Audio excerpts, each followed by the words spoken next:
Alhamdulillahirabbil alamin wassalatu wassalamu ala asyrafil anbiya'i wal mursalin wa ala alihi washabihi ajmain. Rabbi shrah li sadri wa yassir amri wahlul 'uqdatam min lisani yafqahu qawli. Pertamanya terima kasih kepada Puan Natrah Azama yang tak asing lagi di JAIZ, cuma sekarang ni dah lama tak muncul di pejabat. Okey, untuk pengetahuan semua, saya ni masih lagi belajar tentang halal, walaupun disebut tadi saya pegawai senior, tapi mungkin disebabkan saya masih tak berpindah, bertukar, berhenti daripada halal JAIZ tu, dan tahun ni alhamdulillah tahun ke-18 di halal JAIZ. Mungkin itulah secara ringkas saya boleh perkenalkan diri saya. Yang lain-lain tu kemudian time to time, kalau ada ruang nanti saya akan tambahkan lah. Terima kasih Natra.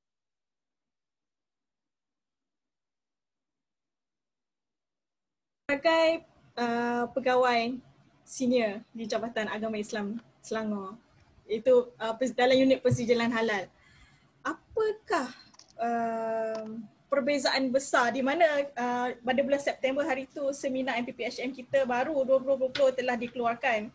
So, apakah perbezaan yang besar yang Cik Solihin rasa untuk seorang pegawai JAIZ di pihak yang menguruskan halal, perbezaan besar, dan juga mungkin akan menjadi perbezaan yang sangat besar juga kepada industri-industri. Macam mana tu, Cik Solihin? Okay. Secara peribadi, kalau saya boleh katakan tentang manual yang baru ni, sebagaimana yang kita boleh baca, ada yang belum baca lagi ke semua? Tak baca habis lagi? Dah berapa kali baca? Saya sendiri pun masih lagi membaca berulang-ulang kali, hampir setiap hari untuk fahamkan balik manual yang ada itu. Yang pastinya manual yang baru ini sebenarnya lebih komprehensif, lebih detail dan mempunyai expectation yang saya kira besar berbanding dengan manual yang lama. Di mana manual baru ini sebahagiannya telah memasukkan beberapa elemen yang kita dah buat setakat hari ini, tetapi tidak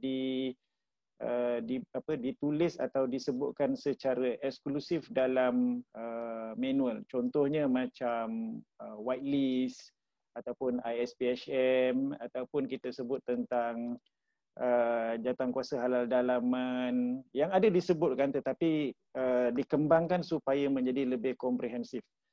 Jadi kalau mungkin saya boleh kongsikan untuk rakan-rakan industri, mungkin pernah dengar juga, tetapi elok saya sama-sama untuk sebut lagi sekali tentang apa yang berlaku kepada halal Malaysia pada ketika ini kalau tuan-tuan berada dalam tempoh masa yang agak lama sedikit. Sebenarnya kerajaan Malaysia telah mula menjenamakan halal Malaysia sejak tahun 2000.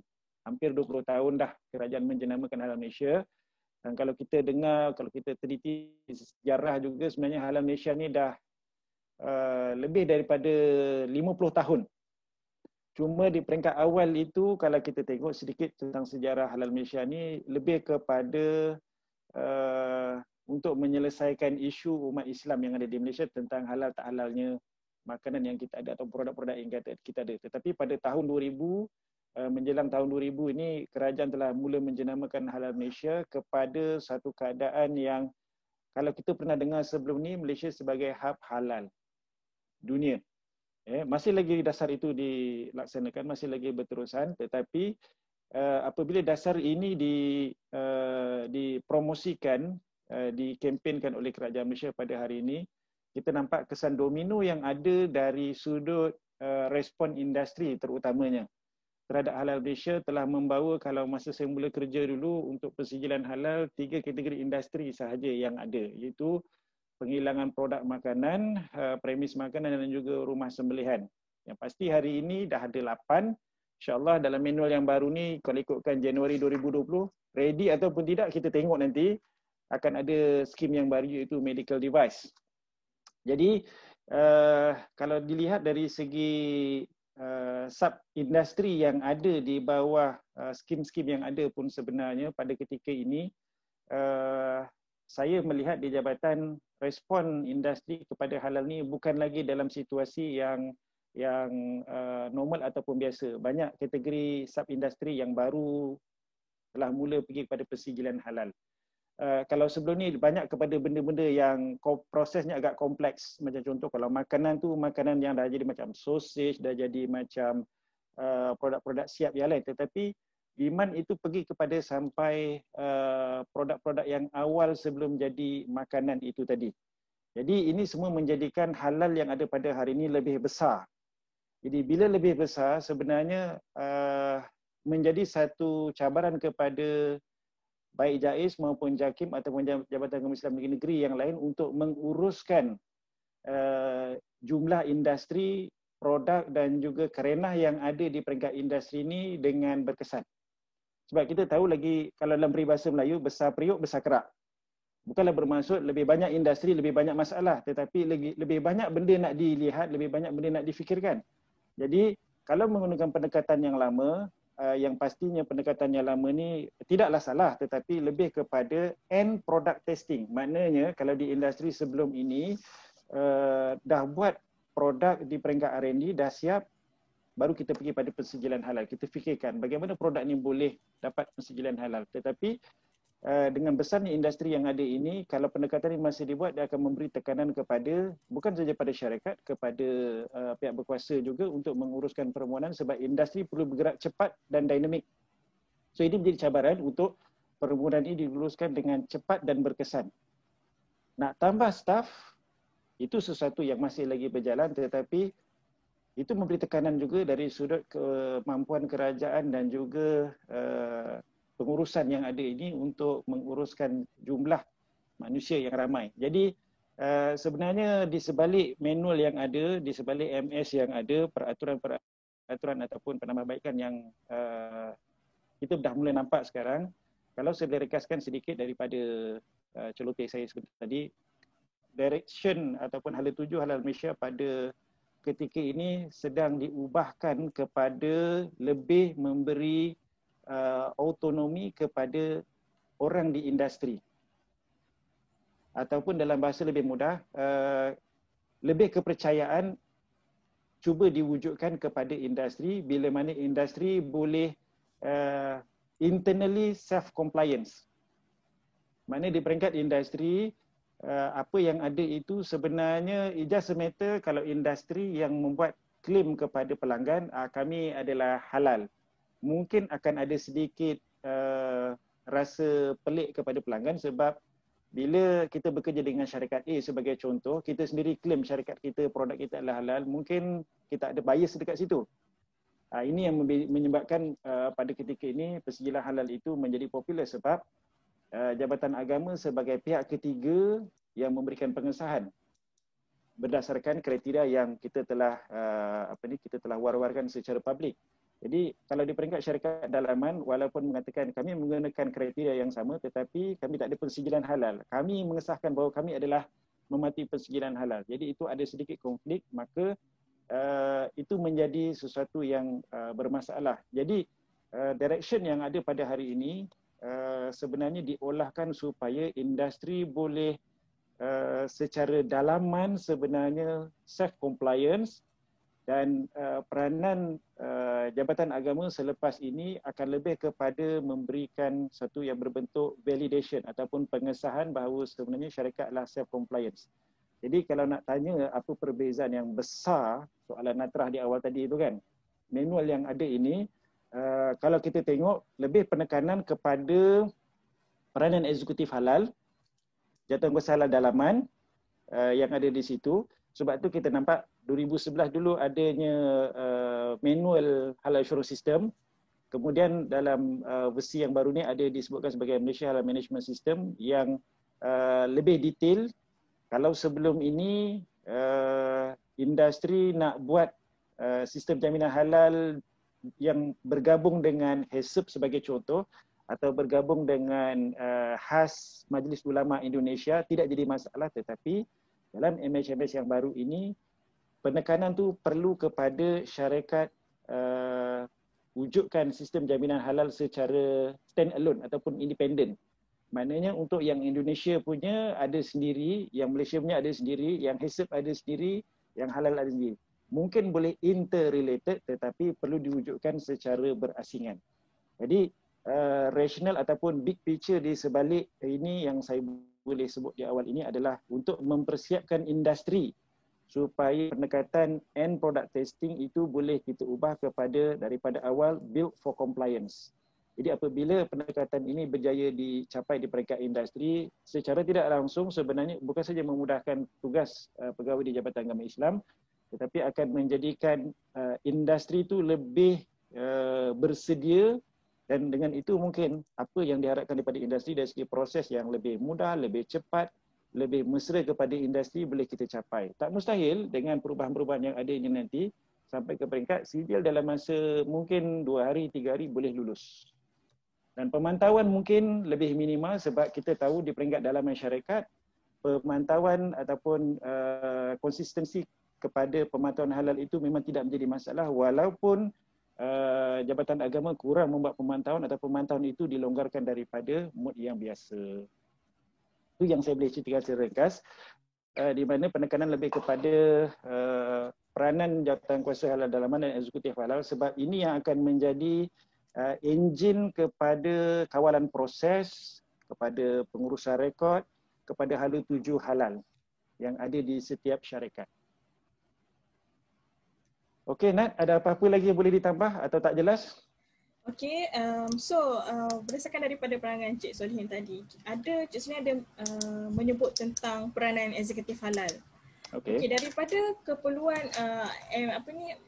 MPPHM di mana ada menyebut mengenai eksekutif halal, iaitu perlu mempunyai sijil halal daripada PLH. Betul.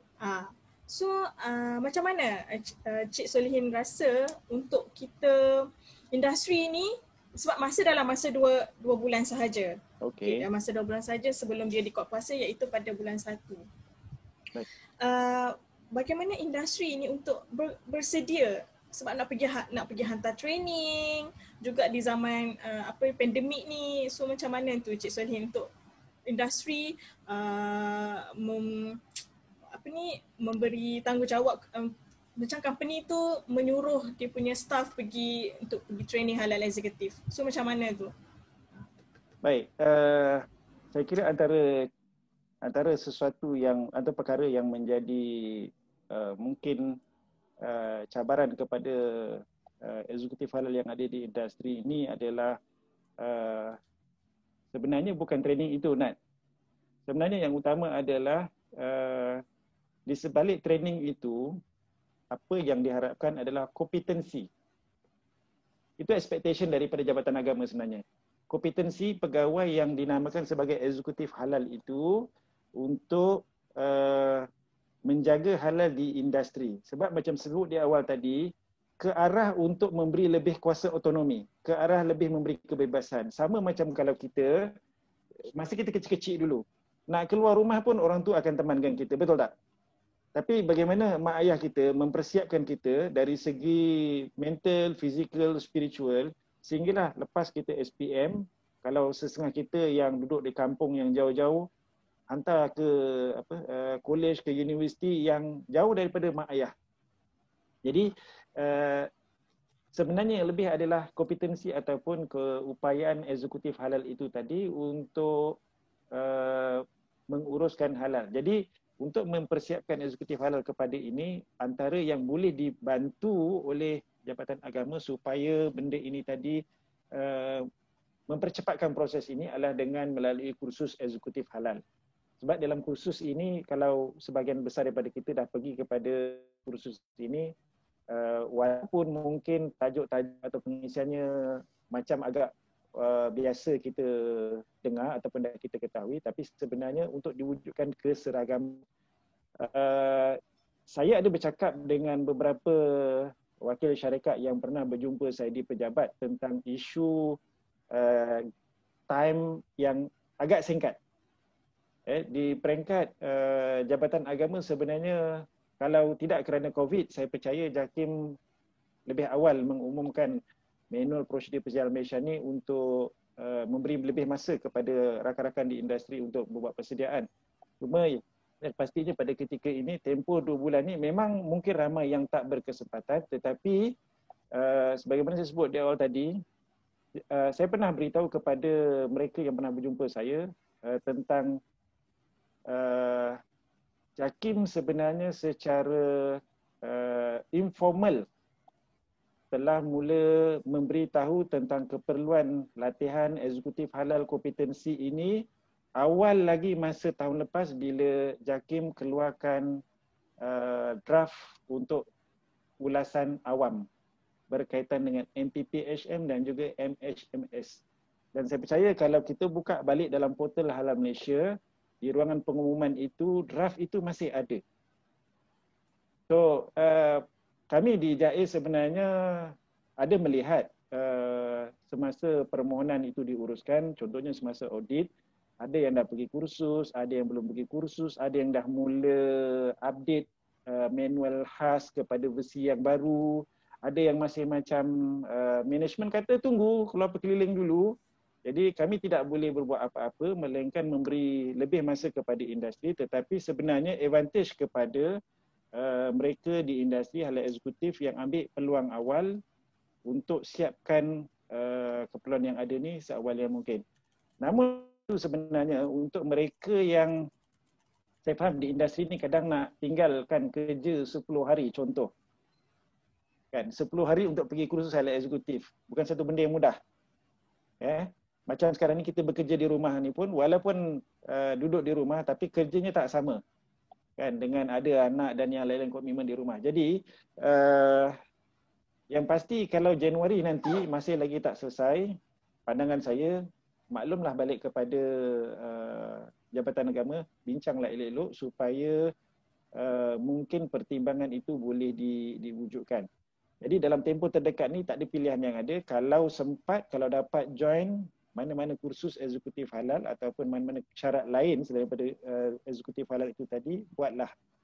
Dengan harapan bila pegawai ataupun Jabatan Agama datang untuk sama ada untuk pemantauan atau permohonan pengesahan, tidak dilihat sebagai syarikat tidak respon ataupun tidak mengambil apa-apa inisiatif.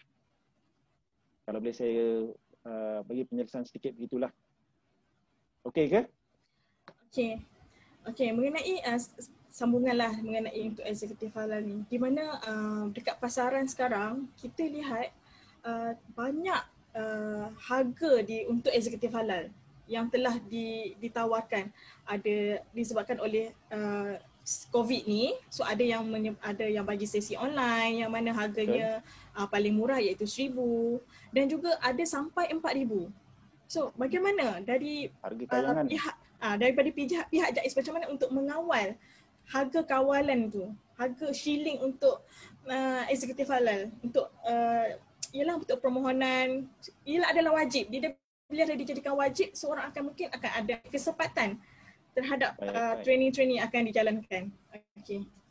Okey, untuk sementara ini berdasarkan apa yang dimaklumkan oleh JAKIM kepada kami di negeri dalam konteks Selangor secara khusus, 32 PLH Pusat Latihan Halal yang dibenarkan untuk menganjurkan kursus eksekutif halal di Selangor, dasarnya kita terima secara terbuka. Jadi terpulang kepada industri untuk memilih yang mana, sebab di antara PLH yang ada ini, satu yang kita boleh nampaklah, mungkin dia berkait dengan harga ni di akhirnya. Satu dari segi tarikh penganjuran, ada yang buat kerap, ada yang buat ada waktu-waktu yang berkala tertentu. Itu yang pertama. Yang kedua, ada yang dibuat secara online, harga tentu akan mempengaruhi. Kalau macam kita punya program hari ini, online tidak perlu melibatkan hotel dan tentu kos hotel tak ada. Kos pengangkutan penginapan tak ada. Jadi relatively kita boleh turunkan harga. Jadi medium penganjuran ini tadi juga mungkin akan memberikan faktor selain daripada bagaimana proses tu, ada yang waktu bekerja saja, ada yang hari minggu saja, ada yang hari bekerja dan hari minggu, ada yang full day, siang dan malam. Jadi untuk sementara ini sebenarnya di peringkat Jabatan Agama khususnya di Selangor belum ada cadangan untuk menetapkan bahawa harga ceiling itu mestilah sekian dan sekian.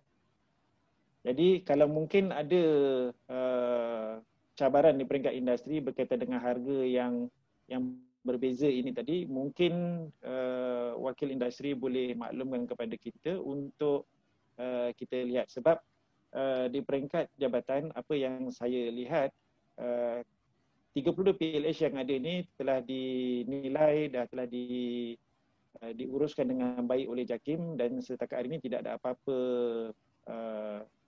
aduan sebagai contoh ataupun pandangan mengatakan bahawa pusat latihan ini ada masalah yang perlu dilihat. Maka kami menganggap bahawa sama ada isu harga, isu tarikh, boleh atau tak boleh HLIZ datang mengikuti kursus halal eksekutif ini bukan satu isu yang besar. Jadi kalau ada keperluan untuk jabatan bantu, mungkin boleh selepas ini panjangan kepada kita untuk kita compile lah maklumat itu tadi. Okey, terima kasih Encik Sihir. Okey, sebenarnya kita ada soalan terkumpul daripada peserta-peserta kita. Okey. Iaitu, so saya bacakan dahulu ya untuk daripada soalan ni, di mana mengenai fee untuk persijilan halal. Okey. Okey, di mana sekejap ya. Soalan yang mengenai fee adalah, adakah wajib RM50 adalah untuk logo? Wajib ke untuk kita printkan balik logo tu? Saya rasa untuk bahagian restoran. Restoran ya? Sekejap. Kalau tak salah saya dalam prosedur 11, muka surat 15 ya. Lupa saya nak pesan, kalau semua yang ada pada hari ini boleh pegang bersama manual yang baru tu, jadi boleh kita sama-sama semak lah. Mungkin saya sendiri pun tak perasan yang mana. Jadi kalau tak salah saya, soalan Nat ni merujuk kepada prosedur 11, cetakan poster logo halal, ada di muka surat 15. Baik, sebelum tu saya ingin jelaskan bahawa bahagian 3 yang berkaitan dengan fee ini daripada prosedur 7 sehingga prosedur berapa di belakang tu, yang muka surat 17 kalau tak salah saya, 16 sorry, daripada prosedur 7 sehingga prosedur 16, saya boleh katakan hampir keseluruhannya adalah diekstrak daripada Perintah Perihal Dagangan berkaitan dengan fee persijilan halal yang diwujudkan pada tahun 2018. Jadi masalah kita dalam manual yang lama dulu, dia tidak link dengan Perintah Perihal Dagangan berkaitan dengan fee persijilan halal. So yang ini telah diatasi dengan pindaan pada manual yang baru ini. Jadi berbalik kepada persoalan tadi berkaitan cetak kos RM50 ya. Saya ingat dalam beberapa tahun yang lepas, JAKIM memang ada menyertakan poster logo halal iringan yang ada QR code tu kalau perasan. Kalau pergi ke restoran-restoran tu kita nampak ada poster, ada logo halal dekat situ, yang kita boleh scan, ada tarikh dia sekian di situ. Jadi saya dimaklumkan yang lepas diberi secara percuma, tetapi untuk kali ini ada kosnya iaitu RM50. Jadi kalau dah disebutkan dekat sini maknanya wajib lah. So kalau syarikat tu ada banyak outlet, mungkin ada kos yang agak besar jugalah di situ. Kalau satu poster RM50, kalau ada 10 outlet dah 500. Jadi kalau ada banyak lagi outlet, mungkin lebih banyaklah di situ. So tentang yang ini boleh dirujuk lebih spesifik kepada JAKIM, sebab urusan berkaitan dengan poster logo halal ini, sijil dan juga sebahagian daripada fee yang ada ni adalah di bawah pengurusan JAKIM ataupun di bawah tanggungjawab JAKIM, di mana syarikat kena bayar terus kepada JAKIM. Okey. Terima kasih Cik Solihin. Okey, ada berkenaan labeling, iaitu ada persoalan dari sudut labeling. Peraturan berapa tu Nat? Kalau boleh di labeling pada produk. Kalau boleh rujuk peraturan berapa tu? Prosedur berapa? Labeling. Prosedur ya. Kejap. Boleh ada sesiapa ke yang boleh dalam kita punya peserta ni yang boleh bantu juga? Mungkin dekat muka surat 22 Nat. Sekejap, ya. Pembungkusan, pelabelan dan pengiklanan. Kalau yang saya nampak lah. Atau mungkin berbeza. Ya. Ya, okey, mengenai di Okay, tak apa, kita situ. sama-sama tengok. Apa soalannya? Okey, soalannya ya, saya baca secara detail lah sebab soalan dia pun agak panjang juga. Oi, takut saya dengar. Okey, soalan dia. Okey, kalau CJ halal masih valid dan masih tulis MS 1500 dan 2009, halal logo MS 1500 pada label ikut yang mana? Ikut manual prosedur 2020 ataupun ikut MS yang ada dalam sijil? Ulang balik. Maknanya dekat label tadi? Contoh sijil dia, Hmm. dia macam ni. Sijil validity dia pada MS still MS 152009 pada dan akhir tamat tempoh dia adalah tahun 2022. Okey. Okey. Dan produk dia dijalankan pada selepas Januari.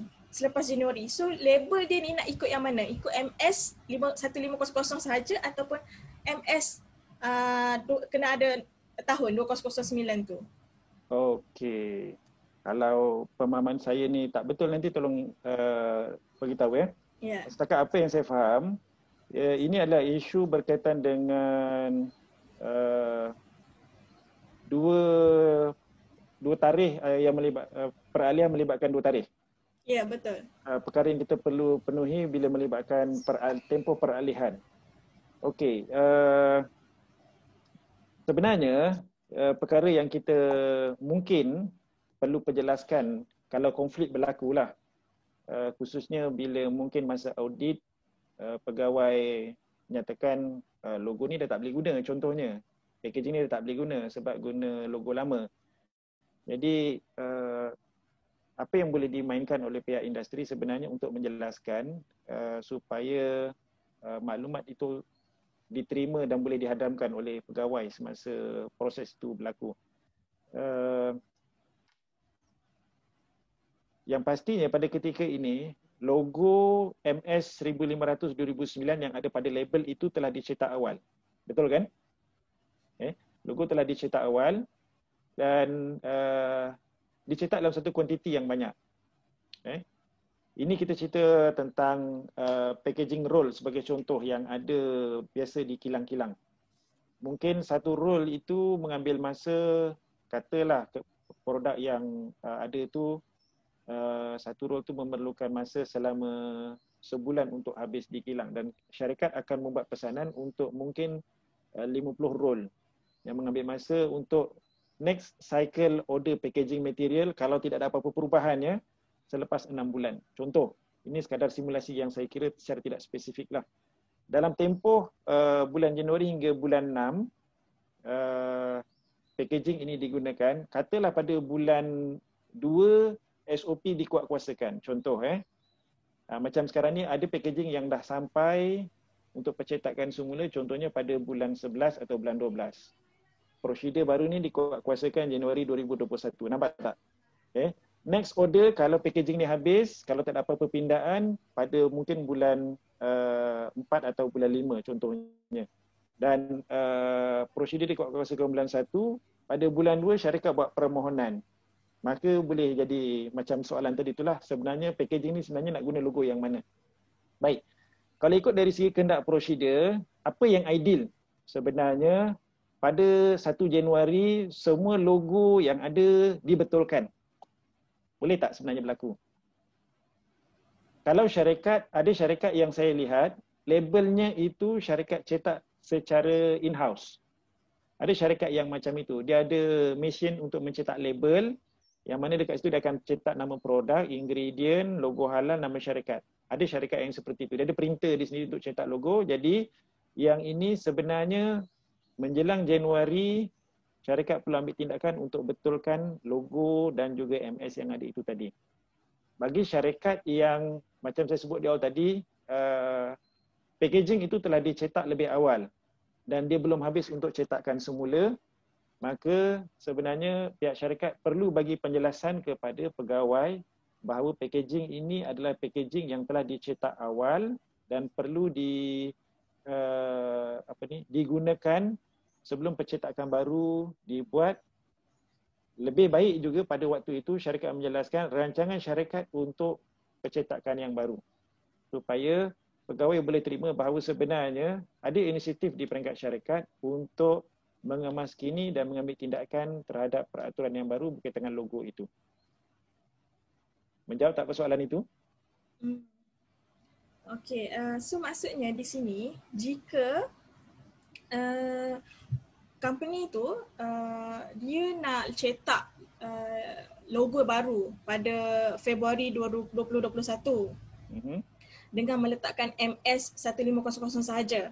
Tetapi sijil halal mereka still MS1500-2009. Macam mana itu? Adakah ia menyalahi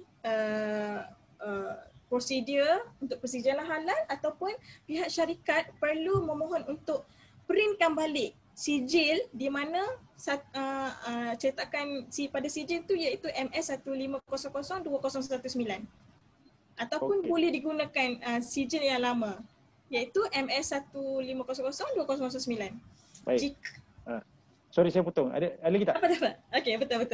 Sebenarnya MS1500-2009 dia tidaklah obsolete sepenuhnya. Ya. MS1500-2009 sebahagiannya masih lagi digunakan. Secara spesifik sebenarnya perkara yang berkaitan dengan penyembelihan dalam MS1500-2009 masih dikekalkan. Jadi kalau kita tengok MS1500-2019, bab penyembelihan memang tak ada.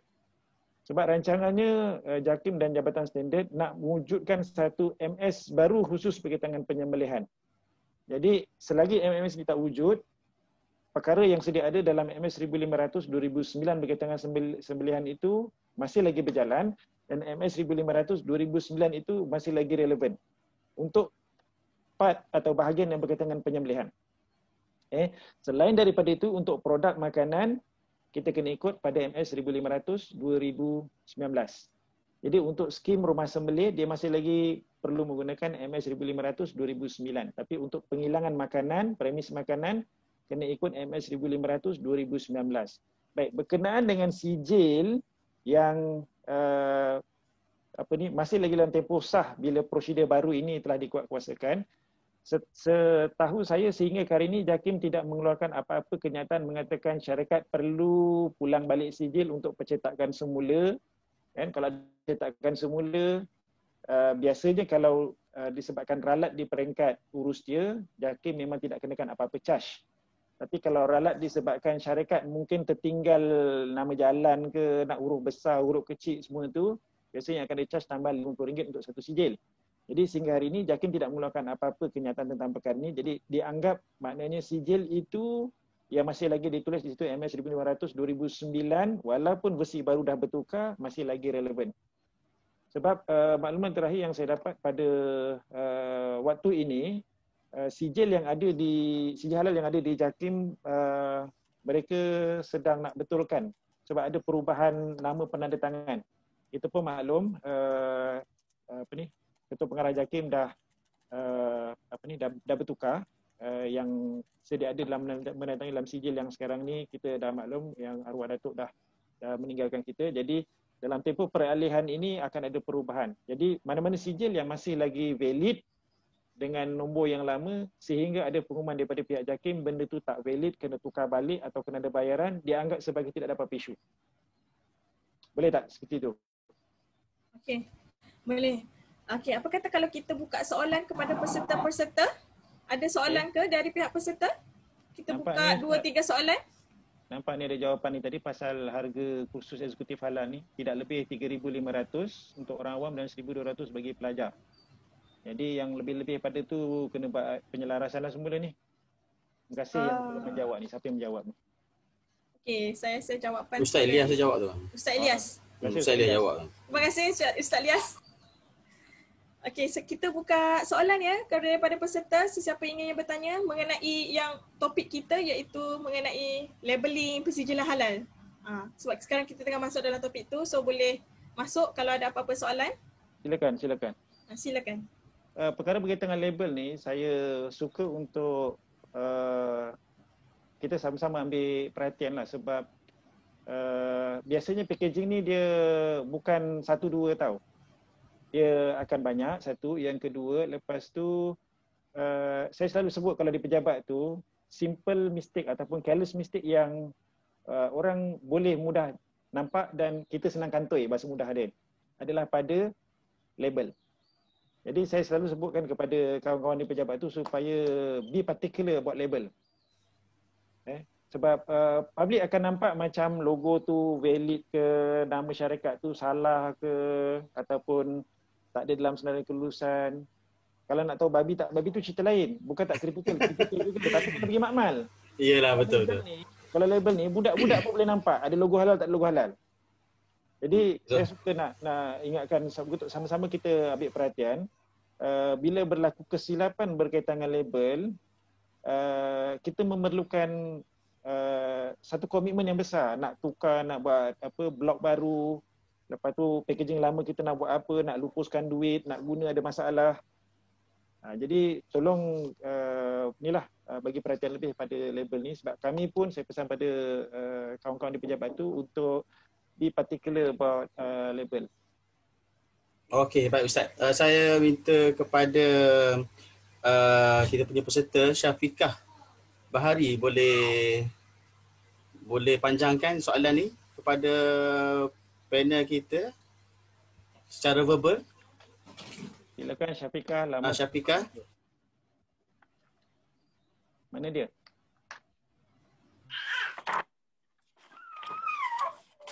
Assalamualaikum. Assalamualaikum. Untuk soalan saya yang pertama, page 19. Okey, keperluan umum nombor 2, produk menu. Okey, adakah syarikat yang menawarkan perkhidmatan halal OEM perlu mohon halal bagi semua produk pelanggan yang dihasilkan? Okey, untuk OEM ni, itu je ke soalannya Syafiqah? Saya ada banyak lagi tapi satu-satulah. Ini macam kena buat personal coaching ni.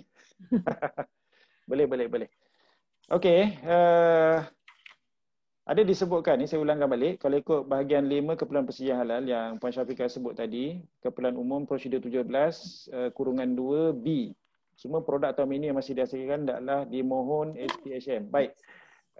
Saya ada bincang dengan kawan-kawan di JAKIM. Sebenarnya di awalnya saya faham ada sedikit saya katakan sebagai blind spot lah bila melibatkan skim OEM. Skim OEM akan ada keadaan di mana katalah 10 brand owner, 9 nak mohon, 1 tu tak mohon. Jadi yang 1 tak mohon ni macam mana? Jadi nampak macam ada masalah kat situ sebab dalam prosedur 17 kurungan 2B ini menyatakan semua. Sedangkan untuk OEM 9 nak mohon, 1 tak nak mohon. Nampak dia ada masalah. Jadi siapa yang kena kat sini? Jadi nampak macam kalau dalam kes ini Syafiqah di Levy Lab ni akan bermasalah. Dia tak boleh dapat sijil halal. Okey. So untuk skim OEM dia kena lihat berbeza. Untuk prosedur 17 keperluan umum yang berkaitan dengan produk ataupun berkaitan dengan bahan mentah ada disebutkan tu 17 kurungan 1G muka surat 18. Sebenarnya yang ini lebih bermaksud kepada selain daripada skim penghilangan kontrak OEM. Untuk skim penghilangan kontrak, kalau kita lihat pada, sekejap saya kena cari dulu. Boleh mungkin rujuk pada muka surat 50. Muka surat 50. Muka surat 50 ada disebutkan situ syarikat atau pemohon yang menjalankan skim penghilangan kontrak hendaklah memperoleh SPHM di bawah skim penghilangan kontrak sebelum layak menawarkan perkhidmatan penghilangan produk kepada syarikat lain.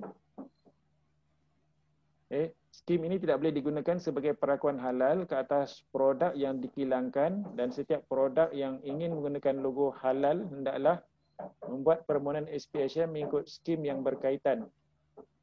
Okey. Jadi untuk skim OEM, apa yang kita baca dalam prosedur 17 tadi, muka surat 19 itu dia tidak sepenuhnya mengikat skim OEM. Untuk skim OEM kita kena lihat pada muka surat 50 bersama, ni special sikit saya dapat jawapan daripada kawan-kawan di JAKIM, bersama dengan MHMS. kalau kita boleh sama-sama buka sekejap dengan syarat MHMS tu untuk skim OEM. Sekejap saya tengok muka surat berapa ya.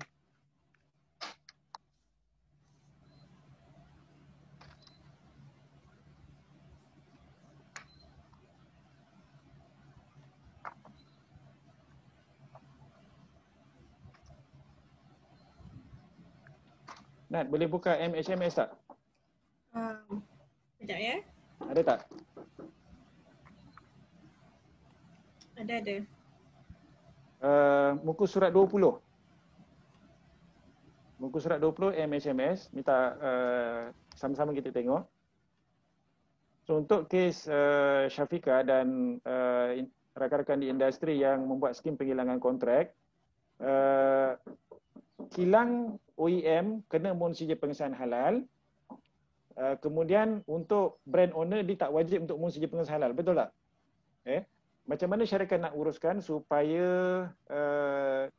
tidak menjadi satu liability kepada penghilang kontrak masalah brand owner dan produk atau raw material dia yang tidak mohon sijil pengesahan halal.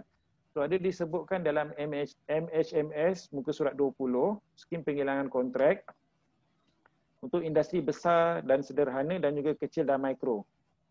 So ada disebutkan kat sini melaksanakan keperluan khas secara menyeluruh dengan memenuhi keperluan yang terkandung dalam MHMS 2020.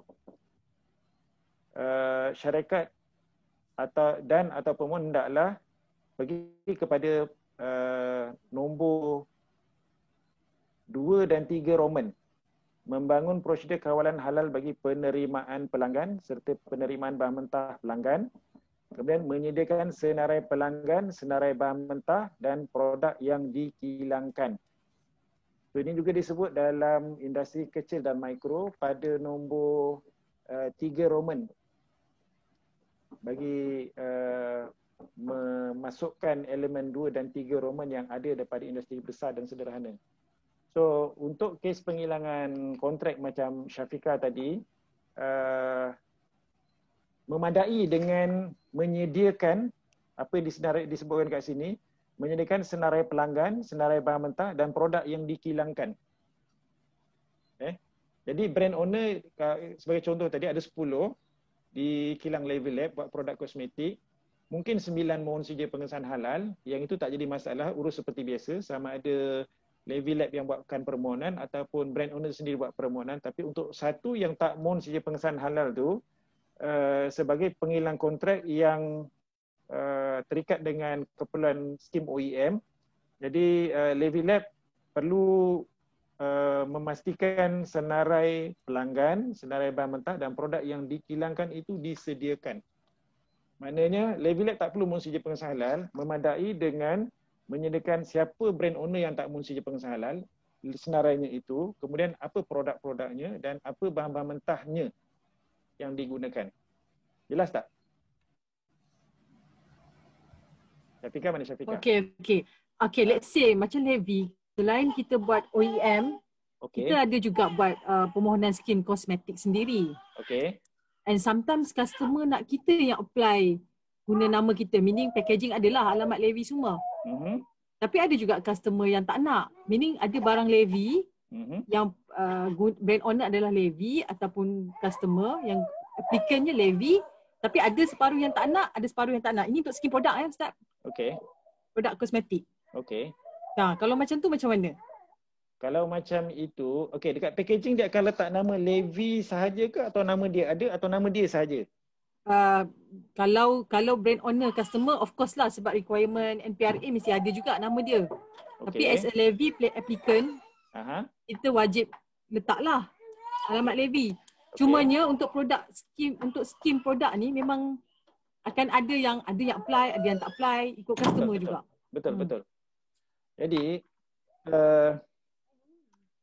kalau kita balik kepada basic dalam peraturan APD lah yang spesifiknya kita gunakan. Dalam APD dia dinyatakan siapa yang guna maksud daripada Taprial Dagangan Perakuan dan Penandaan Halal, maksud dia mudah, siapa yang guna logo halal, nama dia mesti ada pada sijil. Jadi kalau dekat packaging itu, contoh dalam kes Levi Lab ni tadi Syafiqah beritahu, brand owner prefer levy yang memohonkan bagi pihak dia. Jadi kalau dekat packaging itu tadi, nama brand owner A, nama levy lab pun ada di situ, masih lagi boleh diterima. Yang tak boleh diterima ataupun menjadi masalah adalah dekat packaging itu tidak ada nama levy lab, yang ada hanyalah nama brand owner. Sebab sijil, kalau levy lab buat permohonan bagi pihak brand owner dan juga dia sendiri, sebab ada produk yang sama. Produk yang sama macam contoh sabun mandian susu kambing. Jadi satu nama levy lab, satu lagi nama brand owner. Perbezaannya hanya pada packaging dia saja, tetapi formulanya sama. Jadi dalam isu ini, kalau kita tengok dalam sistem e-halal, brand memang boleh dimasukkan, boleh ditambah, boleh dikurangkan. Tidak ada apa-apa kos. Maknanya kalau kemudiannya levy lab nak tambahkan selain daripada brand levy, brand A nak tambah kepada brand B selagi formulanya sama, yang itu tidak melibatkan permohonan, tidak melibatkan fee. Boleh dimasukkan dalam sistem My e-halal. Kalau dekat packaging itu tadi, nama levy lab ada, nama brand owner A tadi ada, nama brand owner B ada, tidak jadi masalah. Yang jadi masalah kalau dekat packaging itu tadi, nama levy tak ada, nama brand owner A ada, brand owner B ada. Itu akan jadi masalah. Walaupun dekat dalam sistem My e-halal tadi itu, brand A dan B dimasukkan. Sebab sijil diberikan atas nama levy lab. Dan dekat sijil itu tadi, kebiasaannya jenama A dengan jenama B itu tak dimasukkan. Okey tak, Syafiqah? Okey, terima kasih. Okey. Ada lagi? Okey, seterusnya soalan. Ustaz, ada soalan daripada Encik Faiz Ramzani ni. Okey, jika ada soal... Baru nak Syafiqah tadi. Takut Puan Syafiqah ada respon lagi? Sebelum ada tapi bagi orang lain. Teruskan. Okey, terima kasih. Mana tadi? Apa soalannya, Ustaz? Okey, soalan Ustaz. Jika ada syarikat yang mohon, ini saya kupas daripada soalan ada chat ni. Jika ada soalan daripada syarikat yang memohon persizin halal yang sudah diaudit, yang telah diaudit, syarikat itu buat zinc oxide bahan gunaan, bahan mentahnya bersifat semula jadi, tetapi dari bahan daripada luar negara lah. Pembekal tidak ada sijil halal, cuma yang ada MSDS saja. Juruaudit ada cakap kami akan bawa ke mesyuarat panel untuk tentukan layak mendapat sijil halal ke tidak.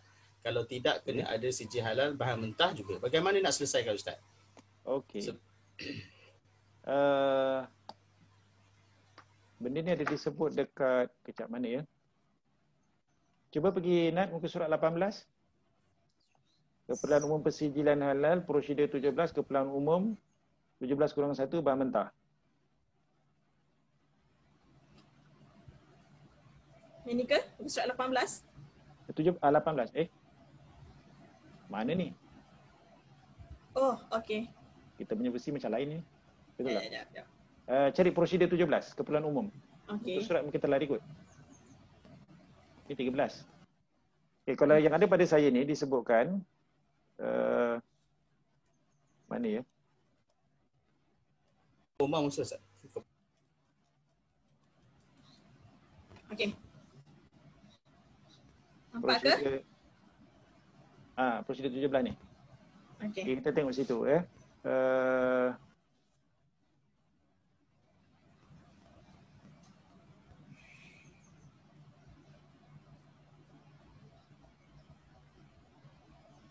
Okay, disebutkan dekat sini setiap bahan mentah nak dipastikan halal, selamat dan tidak tercemar. Kemudian B, bahan mentah bersumberkan haiwan.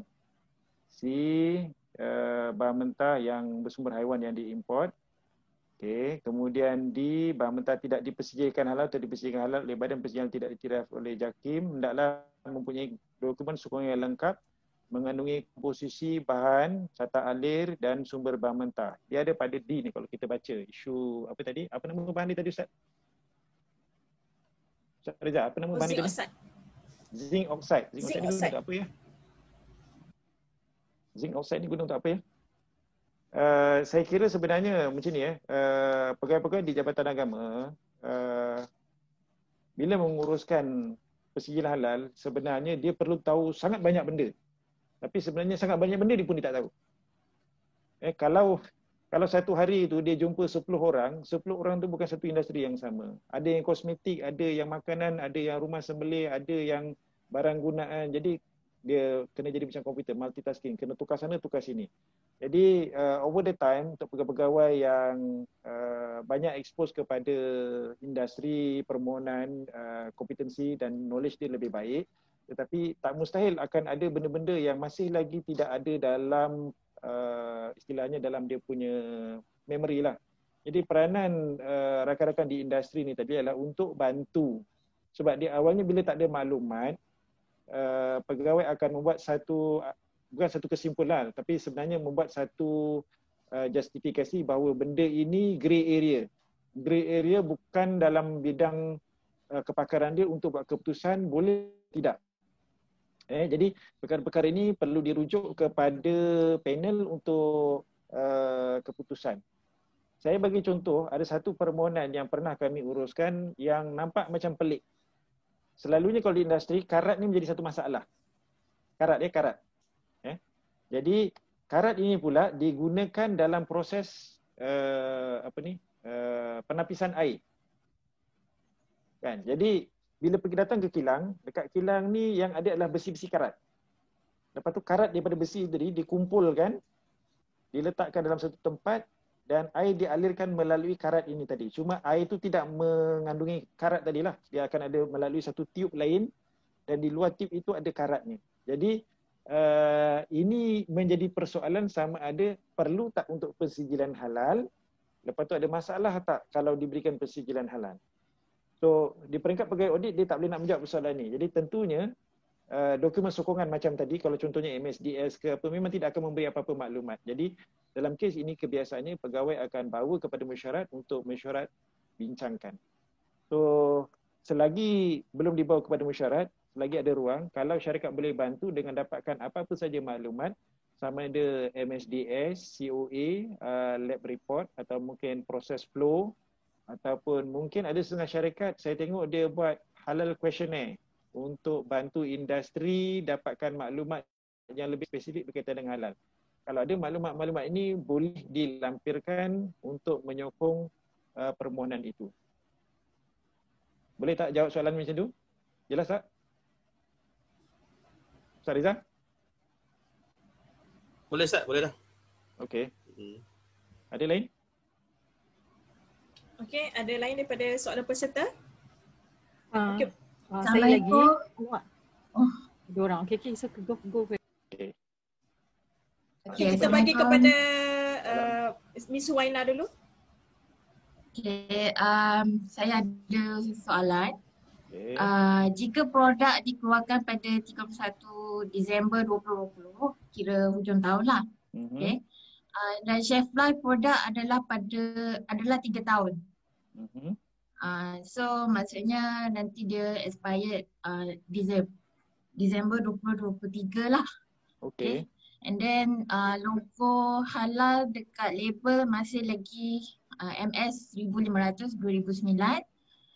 Jika pihak KPD NHCP buat enforcement dan dapati pemegang logo halal tepati syarat logo halal, adakah pemegang logo halal dikenakan?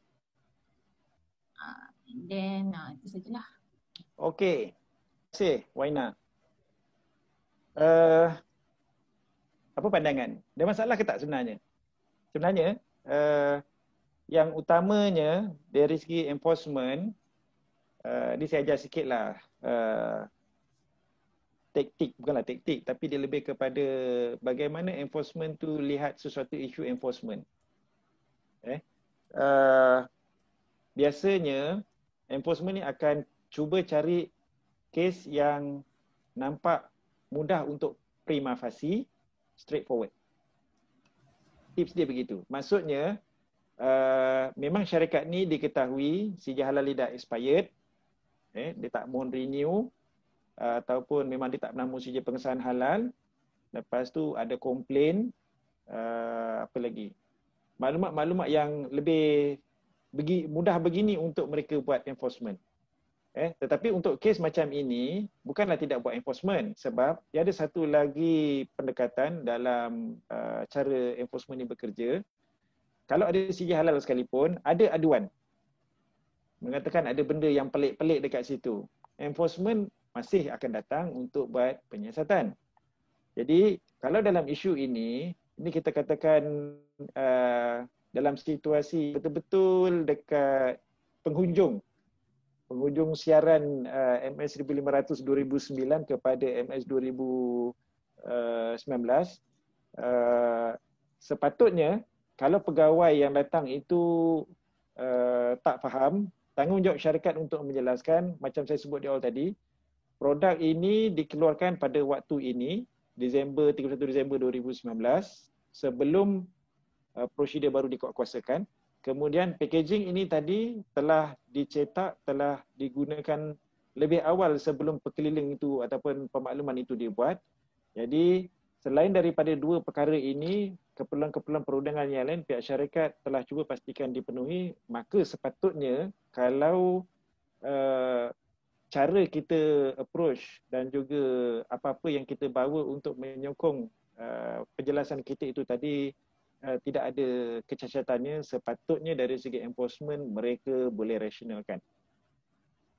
Jadi kalau dari segi tipsnya macam saya sebut di awal tadi, sebenarnya enforcement lebih mudah nak buat kerja untuk kes yang bersifat straightforward dan prima facie. Kalau tak nanti dia kena, kalau macam contohlah, kalau kita nak siapkan satu kerja ada 10 step. Kalau kes yang straightforward ni 10 step tu dah selesai. Tapi kalau kes yang tak straightforward ada banyak benda-benda yang hidden contohnya kan. Mungkin kerja-kerjanya tu kena buat sampai 15-20 step. Jadi nanti akhirnya mereka nak menjawab lah kenapa lambat.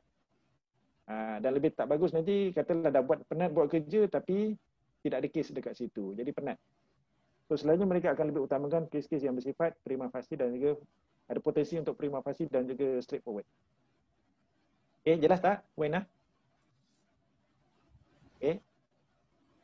Ada lagi? Okey, mengenai kita dah masuk topik untuk labelan, ada soalan daripada Puan Awatif. Dia nak sekarang ni dia dalam proses untuk buat packaging baru untuk certain produk. Adakah boleh terus menggunakan logo halal iaitu MS009 ataupun perlu selepas 1 Januari 2021?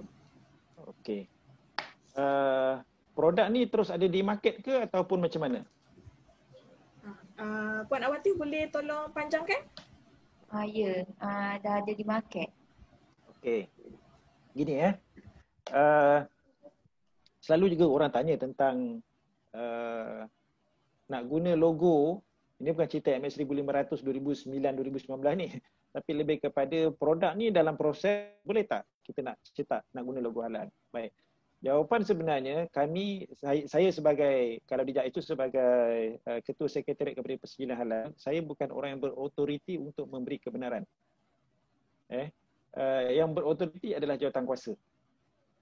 Cuma untuk panduan syarikat, bagaimana kita nak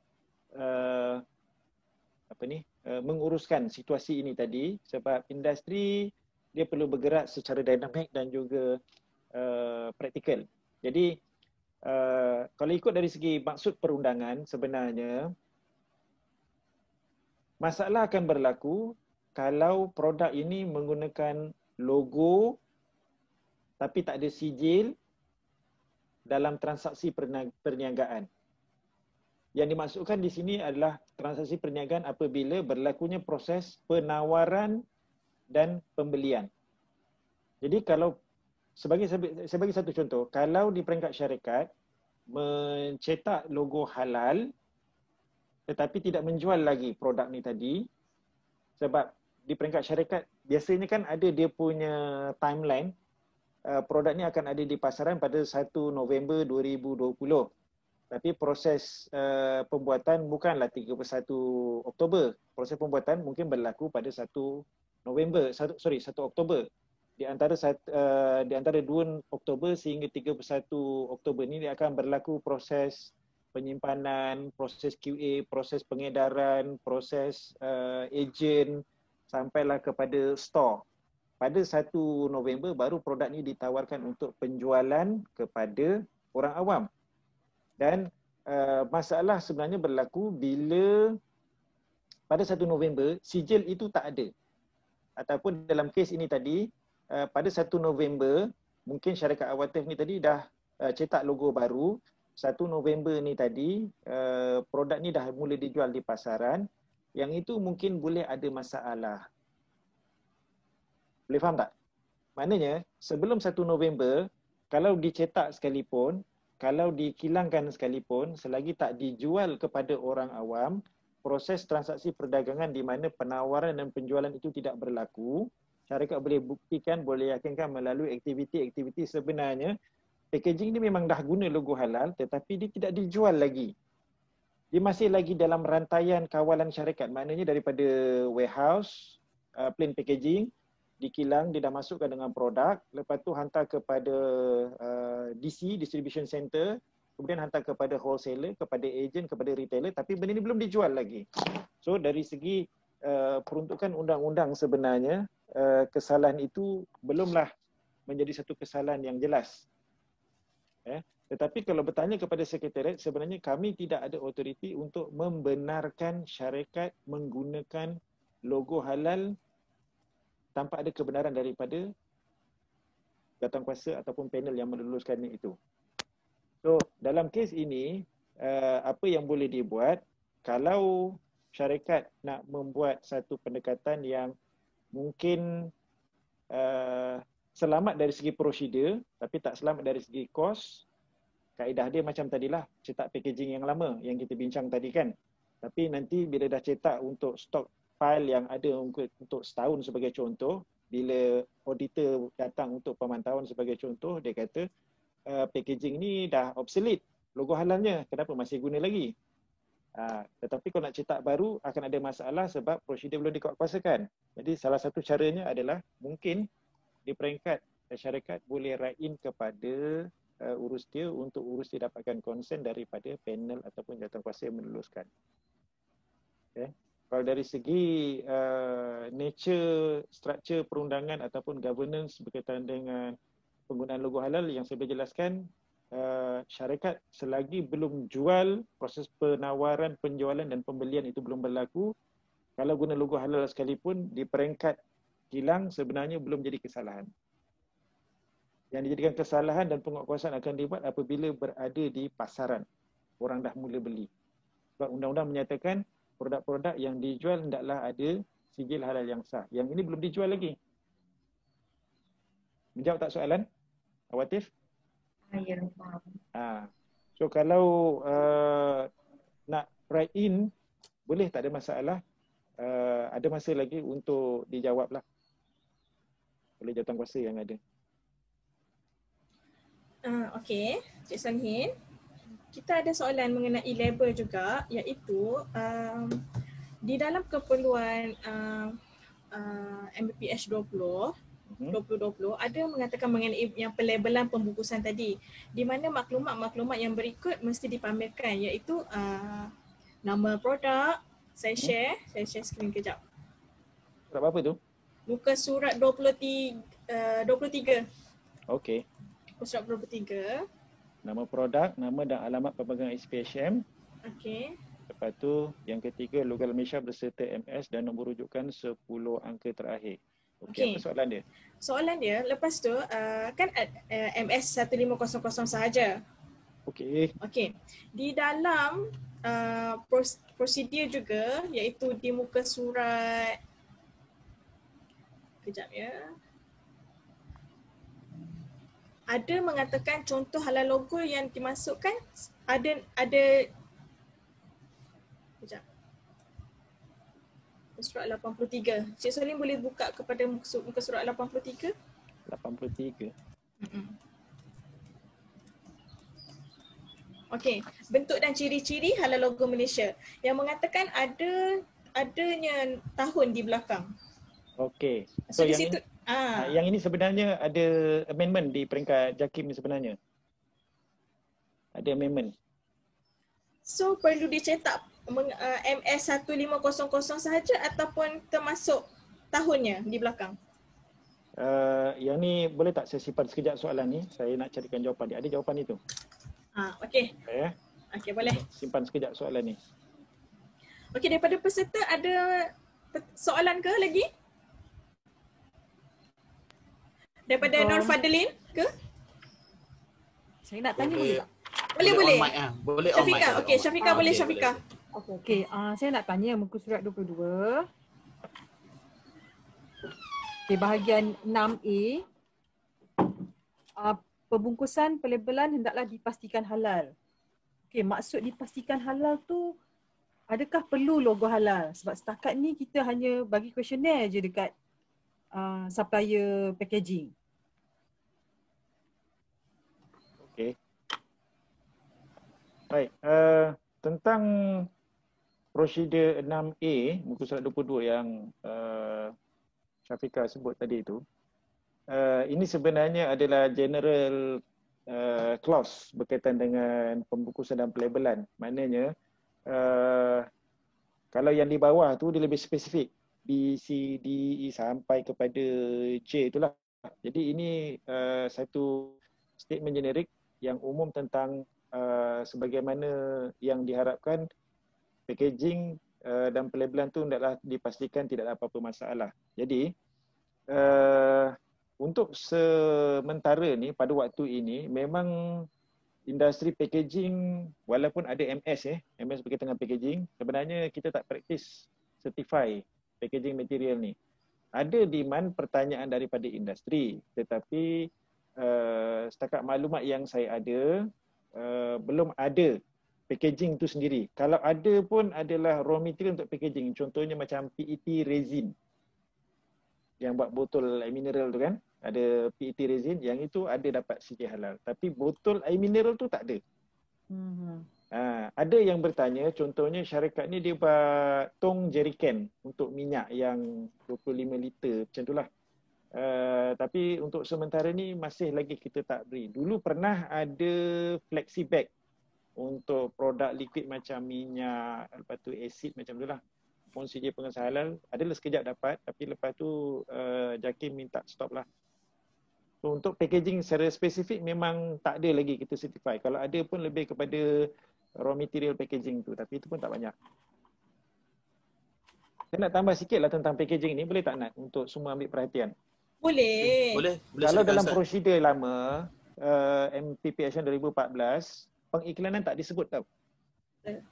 Dia tak berapa, dia sebut macam, sebut tak sebut macam tu lah. Tapi sekarang ni dah disebutkan, macam kalau kita tengok dekat sini dekat B dengan C tu ada disebut, termasuk D. Sebab ni semua dia berkait dengan pengiklanan. Saya agak risau sebab sekarang ni, kalau kita tengok dari segi approach halal sebelum ni kita banyak fokus kepada manufacturing product. Tapi macam saya sebut di awal tadi, bila kita dah brandingkan halal pada tahun 2000 tadi sebagai Malaysia Hub Halal Global ni tadi, kesan domino itu telah membawa kepada bukan saja pada pembuatan produk tetapi sampai kepada logistik. Yang hari ini kita dapat skim logistik halal. Dan bukan setakat itu, kalau kita tengok dalam MPPHN yang baru ni pun dah mula disebutkan tentang Islamic Finance. Jadi daripada halal ni lebih kepada proses kontrol dan juga produk, tapi dia dah pergi kepada nilai. Elemen-elemen halal tu telah mula dimasukkan kepada elemen nilai. Jadi yang itu ada disebutkan dalam contoh dekat sini tentang pengiklanan.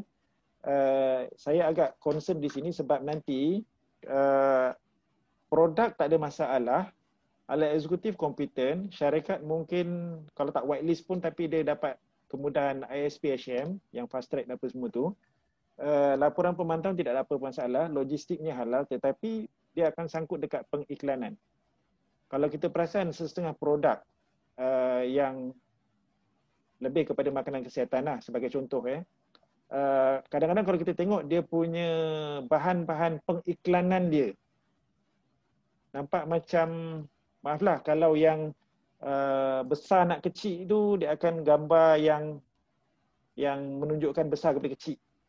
Kan? Dan selalu kalau kita lihat untuk pengiklan ini akan menggunakan orang perempuan sebagai dia punya model, ataupun kalau mungkin bukan dari segi orang perempuan saja tetapi dari segi bentuk pengiklanan itu diolahkan. Jadi dalam manual yang baru ni pengiklanan ini telah mula diberi penekanan. Sebab tu kalau kita baca pada peraturan 6B sebagai contoh, hendaklah tidak melanggar prinsip-prinsip hukum syarak. Ini agak umum tahu sebenarnya, tetapi telah mula ditekankan di mana tidak menunjukkan unsur-unsur yang tidak sopan, yang bertentangan dengan moral dan memberi implikasi negatif kepada persejalan Malaysia. Contoh bila produk, ada satu produk makanan kesihatan ni dulu, pengiklanan dia menggunakan artis. Artis ni suami isteri. Artis ni suami isteri dan pengiklannya dia menggunakan, sebab ini produk untuk macam mana nak sebut, maaf bahasa dia mungkin kurang sopan sikit, tapi saya harap semua boleh terbuka. Untuk makna hubungan suami isteri begitu. Jadi modelnya pun kena suami isteri.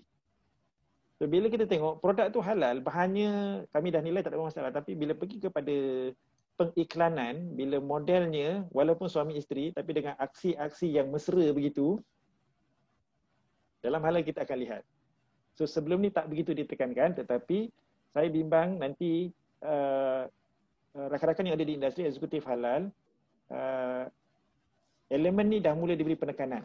Jadi kena tengok balik pengiklanan yang ada, kena bincang baik-baik dengan tim marketing, sama ada bahan makanan, bahan pengiklan tu pada leaflet, pada lori, pada billboard, atau mungkin pada TV sekalipun. Kena tengok baliklah supaya tidak menjadi masalah sebab dah disebutkan di sini. Saya ada tanya dengan kawan-kawan di JAKIM tentang maksud pengiklan ni, adakah dia terhad kepada apa yang ada dekat packaging saja, tapi nampak macam seperti yang saya sebut tadi, yang ada di billboard ataupun di media-media lain pun boleh diambil kira. So berat sikit lah kerjanya kan. Kalau sebelum ni kita banyak fokus kepada segi halal, bahan mentah, kawalan proses kan. Tapi maknanya yang luar tu pun kita dah mula kena tengok. Kalau sebelum ni penggunaan perempuan bertudung tak bertudung, tapi kita dah agak selesai yang itu. Kalau di Selangor, selagi bahagian bahu ke bawah, leher ke bawah tu dalam keadaan yang bertutup dan sopan, kita terima walaupun tak bertudung. Tetapi dalam ni dah disebutkan lebih detail lagi, maknanya kalau tak bertudung sekalipun, tetapi pastikan dari segi nilai-nilai moral, nilai-nilai etika dalam Islam itu tidak menjadi masalah lah. Okay, mungkin boleh pergi pada seterusnya, Nat, kalau ada. Okay, kita pergi kepada seterusnya ya. Saya ambil soalan daripada kita punya grup Telegram, iaitu daripada Puan Salwani. Dia bertanyakan, sekiranya dapur berpusat dan pengurusan restoran berangkai di bawah pengurusan dan dalam bangunan yang sama, boleh tak hanya menyediakan satu orang halal eksekutif yang mana halal eksekutif tersebut akan menjaga kesemua keperluan halal untuk dua-dua skim tersebut? Dia ada dapur berpusat, central kitchen dan juga ada restoran berangkai.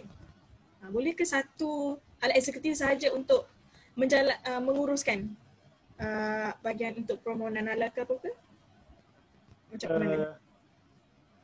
Ni satu bangunan yang sama ya? Dekat mall dalam ke? Satu bangunan yang sama. Saya tak boleh nak visualize lagi sebenarnya. Dia dalam mall ke atau macam mana ni? Ada tak orang yang bertanya tu mana? Saya tak pasti. Ada Puan Salwani ke dalam ni? Boleh Pak? Kalau dapat explain lebih lanjut. Puan Salwani? Boleh respon lah Puan Salwani. Ada tak? Kalau boleh respon, adakah dalam mall ke? Assalamualaikum Ustaz. Salam, mana muka tak nampak. Hello. Okey, saya Salwani. Ni soalan daripada kawan saya lah. Kalau ikutkan dalam satu bangunan yang sama tu dalam mall. Mall, okey. Di bawahnya ada central kitchen macam tu. Ya, betul. Dan kemudian di tempat lain tu ada dia punya outlet. Ya. Okey. Secara spesifiknya sebenarnya dua-dua boleh. Ini pandangan peribadi saya, dua-dua boleh. Maknanya kalau boleh, maknanya untuk central kitchen satu halal eksekutif, untuk outlet satu halal eksekutif, itu yang terbaik. Kalau tak mampu, kena tunjukkan satu halal eksekutif ni sebenarnya mampu untuk buat dua-dua. Sampailah sekretariat boleh terima. Sebabnya kalau kita tengok, kami pun sebenarnya di peringkat sekretariat ada polemik kami sendirilah. Macam contoh ya, kalau industri ini dia banyak produk. Dia banyak produk dan produk tu ada yang kritikal tak kritikal. Jadi industri ini pula dengan kategori sederhana sebagai contoh. Jadi secara mudah, syarat halal assurance system jawatankuasa dalaman itu memang sangat-sangat kritikal untuk berfungsi dengan baik. Tetapi kita ada industri macam contoh tadi, yang tanya tadi apa tu? Zinc oxide. Contoh contoh. Ada produk yang industri sederhana dan juga besar, produk dia satu je dan produk itu tidak kritikal langsung. Jadi kalau ikutkan prosedur itu secara spesifik, maknanya dia kena ada halal eksekutif, kena ada halal komiti, kena buat meeting setiap bulan. Tapi bila kita tengok nature produk itu nampak macam, kalau buat meeting tu bolehlah untuk sekadar keperluan dokumentasi, tapi macam meeting tu kita nak bincang apa? Saya sendiri terlibat dengan beberapa audit, macam contoh kilang ni dia buat IRO. Kilang ni status dia besar. Industri besar, dia buat IRO. Jadi produk tak ada produk lain, IRO je. Jadi kalau nak dikatakan tak perlu ada halal eksekutif, dia ada halal eksekutif. Tapi dari segi beratnya kerja halal eksekutif jawatankuasa dalaman untuk satu kilang dalam kategori besar yang produknya cuma satu dan tak kritikal berbanding dengan sederhana yang banyak dan kritikal, nampak sangat yang itu tak ada pilihan, mestilah berfungsi sepenuhnya syarat-syarat yang ada berkaitan dengan halal assurance system maupun industri itu sendiri secara spesifik. Jadi untuk sementara ini saya masih agak umum sedikit saya nak menjawab tentang persoalan ini tadi, sebab secara spesifik nanti pegawai dalam kes syarikat ni tadi kena buat penilaian. Tetapi pandangan saya secara peribadi, sebenarnya kalau keadaan itu memerlukan atau mencukupi untuk satu halal eksekutif berfungsi untuk dua tempat, sebagaimana saya bagi contoh tadi, kilang ni hanya satu produk dan dia tidak kritikal. Jadi kalau syarikat tu dia request untuk halal eksekutif kam quality assurance, kalau pengalaman kami di JAIZ, kita memberi pertimbangan untuk membenarkan. Sebabnya berdasarkan produk yang tidak kritikal, nature kerja yang tidak kompleks dan challenge yang tidak sama seperti industri yang lain. Berbeza dengan yang saya sebut tadi, kita syarikat kategori sederhana ada banyak produk termasuk produk-produk yang kritikal. Yang itu kalau ada halal eksekutif kam quality assurance sekalipun, mungkin kami akan advise syarikat untuk adakan halal eksekutif yang dedicated untuk jaga halal di situ disebabkan nature industrinya begitu. So kalau dalam kes ini tadi, kalau kita baca secara umum, nampak macam perlu ada dua-dua. Tapi kalau contoh, central kitchen tak begitu besar, kemudian outlet yang ada pun bukanlah 50, bukanlah 100. Mungkin ada baru 2 outlet. Jadi nature industri dan juga cabaran yang ada di industri ini tadi perlu difahami secara lebih khusus untuk disesuaikan balik. Jadi kalau pandangan saya, sebenarnya dia tidaklah mengikat 100%, sekiranya syarikat boleh berunding dengan pegawai yang ada untuk menjelaskan sebenarnya nature bisnesnya masih lagi boleh bertahan dengan satu halal eksekutif tadi. Itu pandangan saya peribadi, tapi boleh kena rujuk pada pegawai dan kena tengok kes tu secara spesifik. Ini bukan jawapan mutlak saya kena buat disclaimer ni. Okey, Nat. Okey, Puan Sawani ada soalan lagi ke? Okey, Ustaz, kiranya maksud dia kalau HE tu kompeten untuk handle central kitchen dengan outlet, so macam contohnya dekat outlet, mungkin HE tu dia dah train seorang lah yang mungkin chef tukang masak ke. So bila ada audit baru HE tu akan pergi ke outlet. So itu termasuk kompeten dengan mungkin dokumen untuk outlet tersedia lah. Memang HE tu pergi. Okey. Suara awak putus-putus tadi. Ulang balik. Ustaz. Oh ya ke? Okey. Saya ulang balik Okey. Maksud untuk HE tu kompeten untuk handle dua-dua, central kitchen dengan outlet. Okey, contohnya mungkin untuk bahagian audit, HE dah train seorang staff. Contohnya mungkin tukang masak lah. Yang untuk handle kalau apa-apa berkaitan dengan halal issue. So bila audit je baru HE akan pergi ke outlet. Dan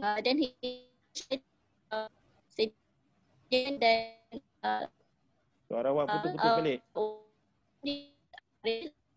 Kalau ni suara awak putus-putus balik. Line coverage tak memuaskan tu. Ya. Nanti saya text lah Ustaz. Okey, tak apa. Okey, kita ada soalan mengenai latihan halal. Okey, di dalam MHMS 2020, dalam nombor 8 iaitu latihan halal, muka surat 12. Sekejap saya share. Saya share screen. Okey, dia ada mengatakan bahawa latihan halal ni hendaklah dilaksanakan, dikendalikan oleh individu atau organisasi yang berdaftar dengan HPB. Adakah halal eksekutif yang attend kursus dengan HPB tu layak untuk memberi latihan kesedaran kepada pekerja-pekerja syarikat? Dan juga perlu merangkumi kesedaran kompetensi halal, dan kompetensi halal ni dinilai oleh PLH. So macam mana tu? Adakah JKHD ni, Jabatan Kuasa Halal Dalaman ni perlu dihantar untuk ujian kompetensi? Kejap. Saya mencari, tak dapat balik. Prosedur 8 latihan ni dekat mana? MHMS. MHMS, patutlah tak jumpa. Sekejap ya. Okey. Muka surat 12. Muka surat 12. Saya masih belum hafal lagi. Walaupun dah baca selalu. Okey. Soalan tadi apa? Nak ulang balik, maaf ya. Okey, soalan dia, latihan kesedaran hendaklah dikendalikan oleh individu dan organisasi yang berdaftar di bawah HPB. Betul. Okey, adakah HE yang telah HE yang telah dilantik layak untuk memberi latihan halal? Okey. Ni HE syarikat sendiri? Ya, HE syarikat sendiri. Okey. Baik. HE ni mengikuti kursus halal eksekutif di bawah PLH yang diiktiraf oleh HPB kan? Betul tak? Jadi kalau betul maknanya bolehlah, tak jadi masalah. Sebabnya ini latihan kesedaran halal ni lebih kepada awareness, benda-benda yang simple tentang apa itu halal, apa itu haram, kemudian apa itu manual. Dia tidak melibatkan sesuatu yang sangat teknikal. Jadi objektif utama di sebalik keperluan latihan ni yang dalam manual lama tak begitu disebutkan secara spesifik sebenarnya adalah untuk memastikan semua orang di semua peringkat mempunyai kompetensi dan pemahaman halal yang baik. Sebab sebelum ni latihan ni lebih kepada macam buat secara tak konsisten ataupun kalau diarahkan oleh Jabatan Agama sebagai contoh. Jadi masa bincang dulu memang ada disebutkan tentang kalau latihan kesedaran ni pun dikendalikan oleh PLH. Tapi nampak macam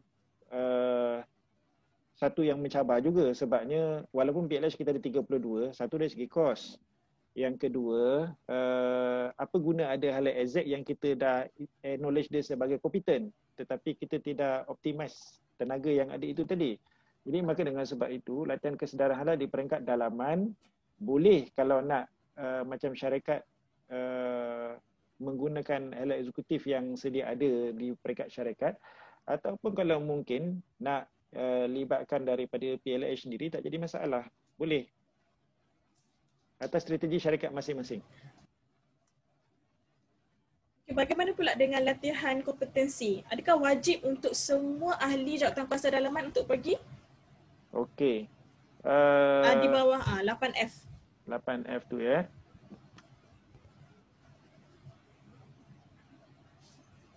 Kalau ikutkan dekat sini, ya.